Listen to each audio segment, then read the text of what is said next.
Olympic sport that mixes speed, strategy, and fun. It's like chess meets cardio, quick feet, quick decisions, and a satisfying beep when you score a point. Kids, teens, and adults can start anytime. No experience needed. And many clubs have the gear that they can loan you. Coaches teach fundamentals and safety from day one. Find a beginner class near you at usafencing.org/tryfencing. That's usafencing.org/tryfencing. Pros don't just show up. They prove how it's done, with precision and without shortcuts. Makita tools are built the same way, with a dedication to lasting quality, trusted performance, and results that reward your effort year after year. When the job calls for the best, call on Makita. Built to be the best. Available at the Home Depot. To find FS1 on your television, go to foxsports.com for details. Go! Check them out. FS1. Check them out. FS1. Let's go! You must have been busy, but The Odd Couple with Rob Parker and Calvin Washington. We're breaking this down. Every day I'm shuffling. Draymond, what happened and why did you leave the bench? Temper spilled over, and I just thought it was best that I get out of there. I don't think there was a situation where it was going to get better. I'm glad he walked out on Steve Kerr, and Steve Kerr deserves all of it. All the smoke. He has created this monster in Draymond Green, and to have him walk out on his teammates and for it to be okay. And I would have told that dude, you better not come back out here, even if he ain't in the game. You better stay there if you're going to walk away from your teammates when you're trying to win a damn game. How dare Steve Kerr? Why does he continue to coddle this guy? Steve Curdle Milk is what you should be called, because your methods of coaching is ridiculous. He allowed him to sucker punch a guy, never even gave him a suspension, let Draymond talk about he walked away from the team and there was no discipline.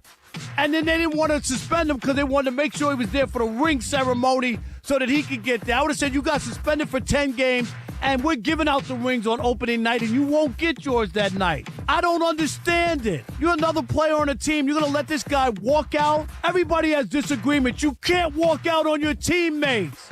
What kind of coach has Steve Kerr turned into to allow this guy to do whatever he wants and then come back out? You play basketball. Come back out for what?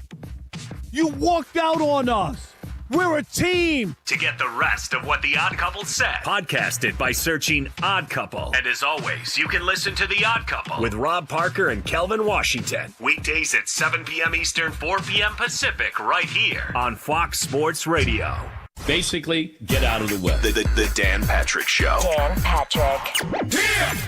The Niners could host the Super Bowl. It's in San Francisco, so technically they will be, as a franchise, hosting the Super Bowl. They could have home field advantage throughout the NFC playoffs. And I could see them in the Super Bowl or bowing out with their first playoff game. I really don't know how good they are. We want to have a statement. We want to make a declarative statement back in September or October because we got it all figured out. But you got to factor in a lot of things. You got to factor in who you've played, who you're going to play, injuries, certain matchups. You're facing this division, that division, backup quarterbacks, and that's where it's survival. 17 games. Survival. Just ask the Kansas City Chiefs. The Dan Patrick Show. Dan and the Danettes and you. Weekdays 9 a.m. Eastern, 6 Pacific on Fox Sports Radio. The Herd. It's Colin Cowherd. Here we go. Weird sometimes works in sports and in life. The Herd. The Herd. Yeah. It's poetry. Outline your life in pencil, not pen. Yeah. Things change. It's sports. College football fans are freaking out. Oh my God. Need I say more? Total class, understated, just does his job. Yeah. It's The Herd with Colin Cowherd. The public is always right. Listen every weekday at 12 p.m. Eastern, 9 a.m. Pacific. Right here on Fox Sports Radio. FS1. Call your friends and ask how they doing. To find FS1 on your television, You're listening to 95.7 The Game, KGMZ FM and HD1 San Francisco on Odyssey Sports Station and the home of the Golden State Warriors and Valkyries. Always live on the free Odyssey app and now coming to you live from the Laughing Monk Studios.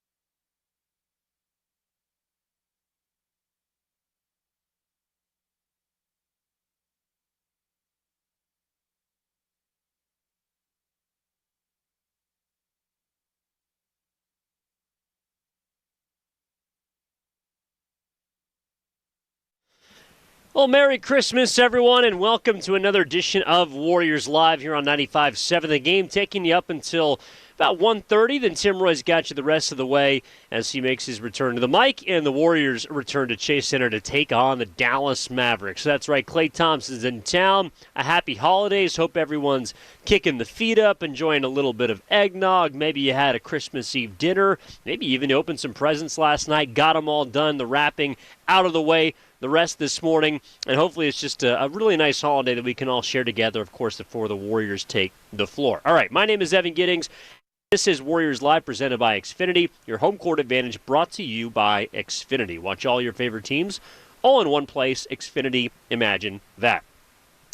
Well, the Warriors, I think right now are trying to build something. They're trying to do something that they have not been able to, I think, really fully kind of get their arms around since Game 5, Game 6 of the season, and that's put together not just a win streak, but also a sort of consistent stretch of basketball, and they're in the process of doing that, right? They had the home win over the weekend against Phoenix. Monday was probably one of their more comfortable victories of the season. The last time that they were at home, they had a single-digit victory against New Orleans. Utah, they won going away, and that was probably the last time in late November, nearly a month to the day, that the Warriors had a performance like they did at Chase Center against an opponent. They beat the Magic 120-97.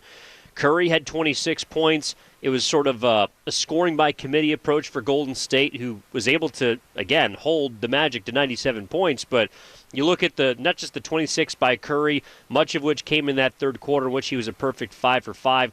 Moses Moody poured in 20 points.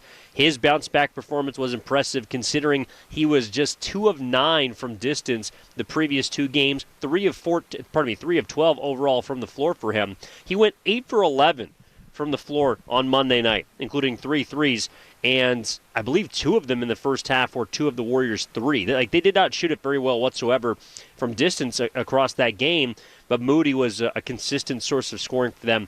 Oh, and also he had a couple of blocks as well. Jimmy Butler, a workmanlike performance for him after, I would say, putting the scoring load on his shoulders the previous 2 nights, and Jimmy Butler was a guy who, the first 16 games of the season, the number 17, that's something to kind of pay attention to. Jimmy Butler has not shot the ball more than 17 times, all but 4, and he did it twice in those past 2 games prior to Orlando. So they got a little more of a selfless Jimmy Butler, a passive Jimmy Butler, but still one that gave you 21 points and went 7 of 9, a very efficient game for Butler. And then off the bench, Brandon Podziemski sort of supplied the scoring for that second unit, had 16 points, and was a plus 36, a career-high plus 36 in that 23-point victory for the Warriors. All right, so what do they do now? How do they turn their attention to a Dallas team that, while overall this year has struggled a little bit? Obviously Cooper Flagg's rookie season, the first overall pick, who just turned 19 years old as of, I believe, 5 days ago. They're a team that's 12-19. They're still looking at the Warriors in the standings, but they're a team that is coming off of one of the more impressive victories in their season, and that was a 1-point win against the Denver Nuggets in Dallas a couple of nights ago, 131-130. And a lot of it has had to do with the recent play of one Cooper Flagg. Steve Kerr, who is asked about a lot of things we'll get into as we move along here on Warriors Live. One of the things he was asked was just kind of the maturity in which he's seen already from Cooper Flagg and the kind of ability that this young man has, and it is apparent. The numbers as a rookie are just spectacular. 19.2 points per game, 6.5 rebounds, 4 assists on nearly 50% shooting. The one thing that has not come along yet for Cooper Flagg, but did a couple of nights ago against Denver, is the three-point shot. Prior to that game, he had been shooting under 30%, under 25%. He's been at about 27 overall this season, but knocked down 4 threes against Denver.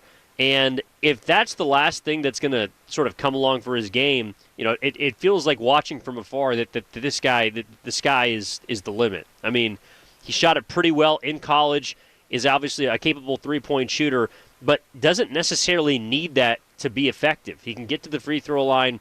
He can create for others. He's able to defend at a pretty high level. Is a guy that's averaging over 1 steal per game, nearly 1 block per game in his rookie season, playing 34.5 minutes. So Cooper Flagg is the guy to watch for Dallas today, even in a game where Klay Thompson is back in the building at Chase Center, a guy that has obviously given his heart, his soul, and unfortunately his body to the Golden State Warriors over the course of 4 championships. His second season in Dallas has been moved to somewhat of a bench role, but has been shooting it better as of late from 3, and the Warriors obviously are going to keep an eye on him from distance. But Klay Thompson's back in the house, and the guy to watch tonight is going to be Cooper Flagg, who's coming off the 33-9-9 performance for the Dallas Mavericks.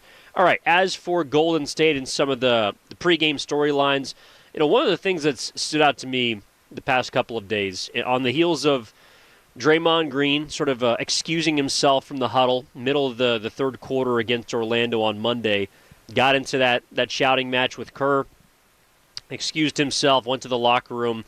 Though he did come back to the bench, though he did have his warm-ups on, did not return to the game, and Kerr seemed a little hot, obviously, post-game. But yesterday, I thought he was as candid, Kerr was, as really he's been about the entire relationship situation that he and Draymond have obviously been going through for the better part of over a decade, a dozen years essentially. And that's the fact that these guys, every time this it inevitably happens, right? Draymond has a blow up. It's happened before. They screamed at each other in the OKC locker room at halftime in 2016, famously. The physical assault of a teammate, choking of Rudy Gobert, suspensions. There's been so many things that Draymond Green has gotten in trouble for throughout the years, but the guy who's been in his corner has been Steve Kerr. And although I don't agree with all of Draymond's actions, and I think that kind of walking out on Monday from his team was certainly one to file in that category of something I didn't like. This is something we know. The repercussions are not going to they're not going to come down the line from someone like Coach Kerr. And it's as much about, I think, his belief that Draymond Green still gives the Warriors the best chance to compete as it is his blind loyalty to this guy. I think it's hard for us to look from afar and wonder why Kerr or the Warriors or just anybody there hasn't kind of done something about this. But I think Steve Kerr, honestly, and Draymond Green are more alike than we think. I think they are maniacal competitors. I think they do run hot. Kerr, someone in his obviously position and elder age, is able to sort of contain that a little bit better. But I think you can look at Monday from a couple of different ways. Number one, you could look at it as, there's Draymond again, and he walked off on his team and is just going to ho-hum strut back to the starting lineup tonight, and we'll see what antics come about on Christmas Day. Or you could look at it and say, maybe that is growth from Draymond Green. A couple of years ago, that's something that may have gone off the rails. Not saying physically, but certainly could have gotten a lot worse. And for Draymond to essentially do what he needed to do to cool himself off, it didn't end up hurting the Warriors. They ran away with the ball game after he left. But I have to believe that kind of choice by Draymond, as much as it's not the right one, and you'd like to see somebody handle it in a better fashion, maybe that's growth for him. And in these last couple of seasons with Draymond Green, his contract is through the end of next season, has a play option for 2026-27. I do think that those kind of moments you do want to see eventually at the back end of his career. You want to see him handle those situations in a better manner. And maybe it's just the kind of lesser of the evil there, but that's something that you just got to take. And it did not disrupt the game. It would have been a lot worse, and we'd be talking about what should have happened or how bad it was if the Warriors had lost that game to Orlando, but they ended up really thriving after he left. And that's the other part of this, too, which is Kerr was kind of asked about Draymond and doesn't feel like anything's going to change, obviously, with him. But the Warriors as a team are showing that they are, how should I put this, less reliant on Draymond Green than ever before. And that's a good and a bad thing, right? Bad from the standpoint of Draymond's powers have been diminished. We've talked about the offensive efficiency ad nauseum. The turnover rate is one of the tops in the league. He hasn't been an efficient shooter, though nearly 60% of his shots have come from three-point range this year. We know about that, but what he gives them defensively should ideally be able to make up for the offensive side of the floor, at least to some extent. But the good part about it is I do believe that Draymond is somebody who the Warriors will need if they want to compete, for a playoff spot, potentially to win a postseason series. He's their best option against, for example, someone like tonight on the Dallas Mavericks side, Anthony Davis. These sort of elite bigs, the Warriors just don't have a guy that can defend those kinds of players. What he did to Victor Wembanyama in back-to-back games in San Antonio is on line one and speaks for itself. So I think when it comes down to those big games, those primetime moments against those elite bigs, the Şengüns, the Jokers of the world, they are going to need Draymond Green. However, if the Warriors are, as we've kind of seen the last, I would say, 4 games, but really the majority of this year, if they are less reliant on him in the regular season, to me that's an opportunity to serve two masters. It's an opportunity to preserve Draymond even more. You can play more Quentin Post. Trace Jackson-Davis has been into the rotation now, has been playing a little bit better in his allotted minutes for the Warriors. Can you get Draymond more rest throughout the regular season so that he is ready and he is fresh and he is preserved for the most important games? That's, again, it's as much of a compliment as it is sort of somewhat of a detractor because you're less reliant on him. And last year it was like if Draymond didn't play at the center position, didn't play the 5, the Warriors were done. I don't think that's the case this year, and I think that Steve Kerr is going to be allowed to figure out, okay, I can kind of mix and match Draymond, put him with some guys in the second unit. Does he have to play with Jimmy Butler? Can Jimmy play the 4? Is Moses Moody going to slide over there as one of those big forwards? It gives him more flexibility, and it's also obviously an indicator that Draymond Green is not as important to this team as he's been in years past. So that's one part of this too. Another thing that stood out to me, and this was more pregame today than practice yesterday or about the Draymond situation. Steve Kerr had a quote at practice yesterday that he followed up on today, and it was about the Warriors being a fading dynasty. And I thought that was about as candid of an admission as we've heard from Steve Kerr. But I also think that it was misconstrued by some, at least from a lot of the comments that I saw on social media yesterday and this morning, because I think what he was trying to say is they're in a place similar to last year after getting Butler, where the goal of this team, you always want to try and contend and compete for championships, but the goal is to just get into games that matter. And I think what they realized very quickly at the beginning of the season is that they're going to have to struggle to make the playoffs just like they did last year. And they're probably going to be in a position where they're chasing at the end of this season. That was not the plan, right? They felt like with Butler, a full season, Curry, Draymond, the kind of momentum and consistency that they found at the end of last season, this was going to be a year where they could get off to a hot start, where at the trade deadline they might be a move away.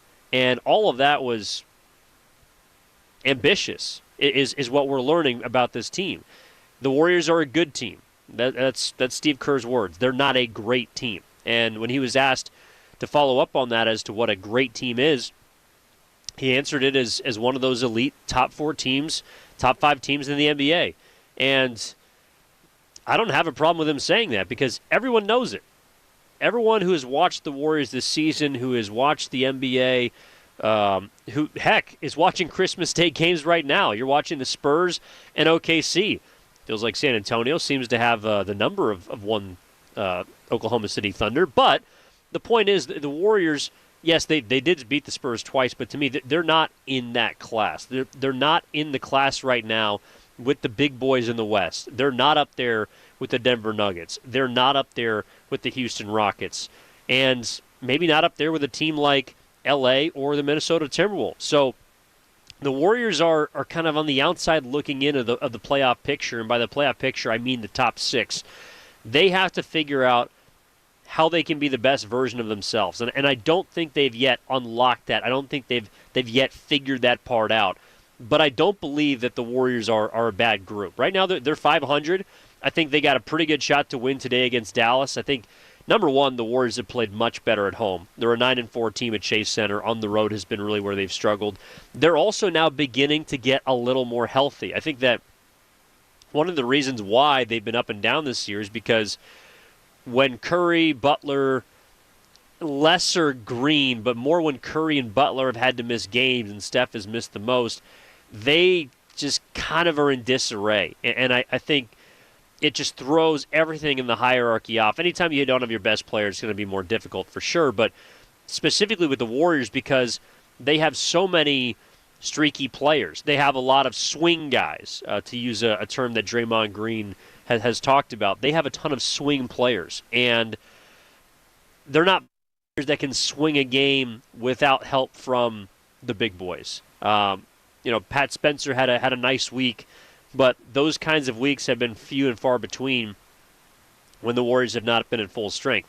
Now they're starting to get to full strength, and I think that's going to also give us a better glimpse as to, all right, can this team get out of that sort of 9-10 area? Can they be affirmed in the 7-8? Maybe able to sneak in to that top 6 because someone like, you're looking up at the standings, and maybe someone like L.A. starts to slide a little bit due to injury. Maybe Minnesota, who's been missing Ant for some time, falls in the standings. Houston's a team that has lost 6 of their last 10 games and has been playing inconsistent. Can they catch a team like that? It's going to be pretty tough to do. But I think as long as the Warriors are able to, again, just sort of figure out what the best version of their own team looks like, I feel pretty good that they're going to be in that 7-8 conversation, and obviously a place that they were last year and allowed them to get to the second round of the playoffs. All right, this is Warriors Live, presented by Xfinity, your home court advantage.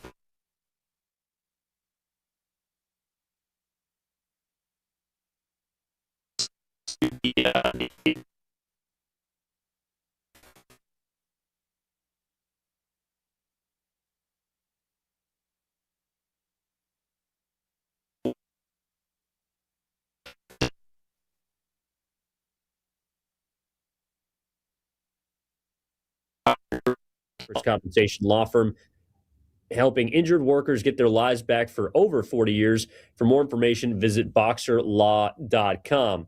All right, for the Warriors today, it is a pretty big sorry, I have an echo going, my bad. So Golden State is going to have Al Horford available in this ball game. He's going to be back with the right. He had a sciatica issue, did Al Horford, and he's going to be available for this game. Steve Kerr did mention the fact that they're still looking to run that sort of center rotation out with Post and Trace Jackson Davis. So it remains to be seen how much Al Horford is actually going to play today. Kerr's been running pretty much 11 deep, and the bigs have been not just Post, but TJD. Guy Santos played 14 minutes against Orlando, was really nice, and obviously Draymond Green involved as well. As for the Dallas Mavericks, they have a long list on the injury report. Derek Lively, out for the season. Kyrie Irving remains out after his ACL tear last year. Dante Exum, out, knee surgery. And as for the players available in this game, Max Christie, who is kind of up and down with an illness, he's going to be available. PJ Washington, dealing with a foot injury, is available. Klay Thompson was on the injury report with the left knee soreness, but he is in for this game, as well as Dwight Powell, the Stanford center. He was also questionable with an illness. He is going to be available for this game for the Dallas Mavericks. So that's all right now for the injury report. And as for our Take It to the Bank prediction tonight, brought to you by Fremont Bank, full service banking, no compromises. I think that this is a game where Steph is finally going to have one of those patented Curry performances. It's been a little bit for Steph. You know, he had 26 points on Monday against Orlando. Didn't shoot it particularly great from 3-point range. Was 4 of 13. I'm feeling like Curry's going to knock down some triples tonight because he's been sliding just a little bit. As for his 3-point percentage, just fell below 40% for the season, and has not had one of those explosive kind of games as of late. You obviously got to go back to the Portland game where he made 12 threes, but since that point, 2 for 9, 4 for 11, 4 for 13. Curry, I think, he's kind of due right now for one of those big 3-point explosions. And I think it's also a good team to run that against in Dallas, a team that, yes, Max Christie is a quality perimeter defender. They have a little bit of length, but Dallas is overall not a great defensive group and is a team that is going to try and, I think, tonight outscore the Warriors. I think they're going to try and play with a little more pace, as teams do and have tried to implement it against Golden State. One thing that I really liked with the way the Warriors played against Orlando was they played that game at their pace. A big reason was the amount of free throws they got up. There were a lot of whistles in that game, but I think that sort of favors Golden State. It was a little clunky, but Orlando's a group that plays just so fast that, to me, the Warriors, they brought them down into the mud a little bit and mucked things up, especially in that second half when they went on a 15-0 run between the third quarter and the beginning of the fourth quarter. I think the same sort of strategy is going to do them well tonight against the Mavericks. Now, is that going to be responsible for holding them to 97 points like they did the Magic? I'm not so sure. This is a Mavericks team that can run it up. They obviously just outscored Denver and dropped 131 points. But if the Warriors can play the game, kind of slow things down a little bit for Dallas, I think they're going to have some success tonight. And I'm sorry, I don't think I put it out especially, but Curry over 4.5 threes. That's the prediction that I'm looking at for this game. All right, can the Warriors? I also think, too, can they turn the corner finally and move back above 500, especially looking at the schedule that they got coming up? This is a Warriors team that they have an opportunity after a really tough start to the season in regards to the schedule. I think they have an opportunity to sort of clean up some games, and this is one that is absolutely attainable. After tonight, they go to Toronto, to Brooklyn, and to Charlotte. Toronto's not an easy game. Brooklyn is on the tail end of a back-to-back, but you like your chances against the Nets and then the Hornets. And once we move to 2026, the Warriors have a ton of home games, including an 8-game homestand from January 7th to January 20th. You got a couple of home games beyond that. So you're looking at a stretch right now as you move to 2026 and ring in the new year. You're looking at a stretch of 10 of 11 at home. And I know that OKC's on the schedule, Miami, New York's on the schedule, Portland is also on the schedule. But whenever you get that amount of home games, I think you really have a chance to gain some ground. And it's almost going to be a necessity for the Warriors, in my opinion, because the back end of the schedule, looking ahead to sort of February, March, you get some of those tougher road setups, and you might need to bring yourself ahead with a little bit more cushion. So overall, the Warriors are in a nice position, and I think they should be all right. Okay, well, we're going to send things out to Tim Roy. When we come back, he's got your call at the top of the hour at 2 o'clock for the Warriors and the Mavericks. My name is Evan Giddings. I'll talk to you after the game on Warriors Wrap-Up, all ahead here on 95.7 The Game, brought to you by Xfinity.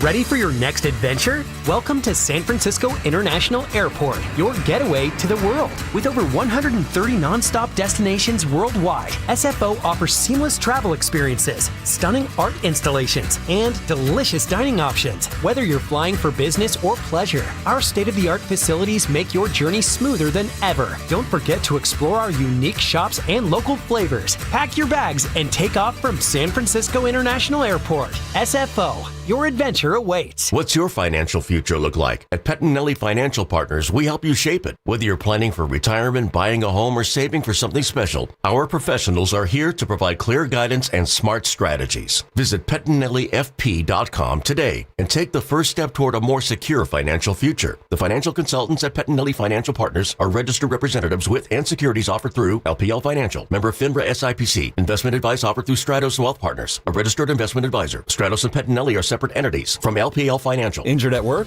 Don't